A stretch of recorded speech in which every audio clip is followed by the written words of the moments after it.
রাজাখর আগরতলানি রবীন্দ্র ভবননি গানাवनो चंदन चौधुरी मंगै खरकसा सिनिया नगिया बरक नकथि मानखा सालथां थानानि पुलिस बिनि उमर दक्चि सगानो हनै सायखानरखा सालथां थानानि एसआई जीवन चंद्र दास ताई ब जरा कलक मारमै sak hamya o lama gana gini no kalayo lama kinaro thuo ngi tongmani bini saimanya ko nikoma phiaba bomung saimankha চন্দন চৌধুরী nei এখানে এটা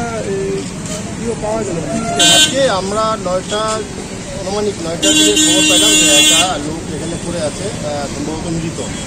এই নেকমি সেলুনের মালিকই জানালো তো উনি বললেন যে ওই লোকটা এখানে প্রায় ঘুমাতো মন্দিরের সামনে ভিক্ষা বাণিজ্য করতো থাকতো এইভাবে চলতো প্রায় সময় এখানে ঘুমাতো তো আমরা আসলাম আসে তার ব্যাগকে সার্চ করে দেখলাম একটা মেডিকেল তথ্য পাওয়া গেছে নাম শুধু চন্দন চৌধুরী মোবাইল নাম্বার বা তার অ্যাড্রেস কোথাও পাওয়া যায় হ্যাঁ তো এখানে এলাকার লোক সবাই বলছে যে সে তো এখানে ঘোরাঘুরি করতো ভিক্ষা করতো ও লক্ষ্মীনারায়ণ বাড়িতে রেস্ট আফটার খাবে হোটেলে খেতে তো জগন্নাথবাড়ি খাওয়া দাওয়া করতো ঘুমাতো এখানে ওটা মেডিকেল সিস্টেম দেখে বোঝা গেছে যে ওটা দীর্ঘদিনের জন্য অসুস্থ এখন আমরা এটা নেক্সট তদন্ত করে দেখছি।